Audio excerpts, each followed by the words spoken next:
ассалому алайкум дӯстон, хуш омадед ба шабакаи мо. Дар навори имрӯза барои шумо тозатарин ва муҳимтарин хабарҳоро аз ҷаҳони ММО омода кардем ва боварӣ дорем ки навор ба шумо писанд меояд. Барои ҳамин наворро то охир тамошо кунед. Мо бошад оғоз мекунем.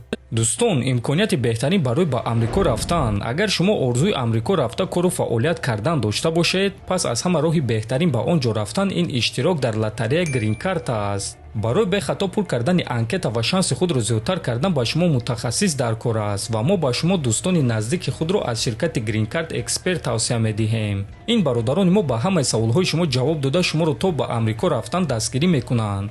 худи ҳозир ба телеграми дар рӯи экран буда ба боварӣ муроҷиат кунед ва ин имкониятро аз даст надиҳед.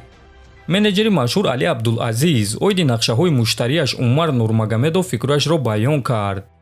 шон омели чанд рӯз пеш ҷарроҳӣ гузаронид. нақшаи мо чунин аст. умар мераб Двалишвилиро шикаст медиҳад ва баъд ӯ ба шон омели имконият медиҳад ки барои камарбанд ҷангад. нигоҳ нокарда ба он ки омели дар муҳорибаи охирони худ шикаст хӯрда буд, ма фикр мекунем ки шон ин чизро сазовор аст. омели ин дивизионро ба боло бардошт ва ба ҳамаи ҷангаварони ин вазн имконият дод ки пули калон кор кунанд. аз ҳамин сабаб мо бояд ки ба ӯ чунин имкониятро диҳем барои корҳои кардаи ӯ дар ин вазн, гуфтааст Абдулазиз. ва дӯстон, дар ҳақиқат чанд рӯз пеш шон омели ҷарроҳӣ гузаронид ва акнун ӯро худбарқароркунӣ интизор аст. оиди чемпион мераб бошад, пас бо эҳтимоли калон рақиби навбатии ӯ ҷангавари бебохти вазни 61 кг Умар Нурмагомедов мешавад.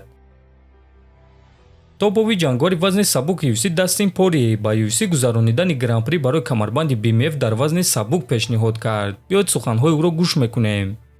ман мехоҳам ки UFC дар як рӯз гран-при байни 4 ҷангавар барои камарбанди BMF ташкил кунанд. ин гуна корҳо маро ҳайрон карда метавонанд, чунки ин кор барои мардҳои ҳақиқӣ аст. чунин кор давраҳои пешро меорад, вақте ки дар Pride гран-при мегузашт ва ин BMF-и ҳақиқӣ мешавад. вақте ки ту дар як рӯз чанд муҳориба мегузаронӣ, ин маънои онро дорад ки ту BMF-и ҳақиқӣ. Ҷастин Гейҷи, Дэн Хукер, Макс Холлоуэй ва ман.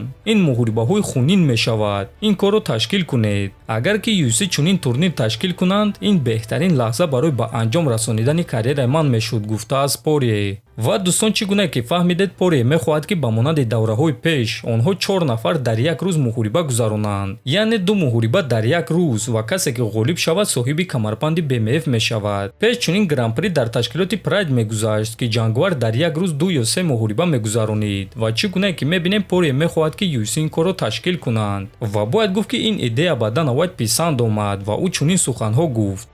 ин идея шавқовар аст. ягон вақт оиди чиз фикр кардагӣ набудум, лекин ба ман писанд аст, гуфтааст Вайт. худи шумо чунин гран-приро дидан мехостед ки онҳо дар як рӯз 2 муҳорибаӣ гузаронида ғолибро аниқ кунанд? метавонед фикрҳои худро нависед. мо бошад мегузарем ба дигар хабар. дӯстон, чӣ гуна ки аз наворҳои гузаштаи мо медонед, чанд рӯз пеш ҷангавари бебохти вазни сабук Нурулло Алиев ба дигар ҷангавари вазни худ Трей Огден визов дода ӯро ба муҳориба даъват карда буд. ва акнун баъди якчанд муддат Огден ба Нурулло Алиев ҷавоб дода чунин суханҳо навишт: ту кистӣ?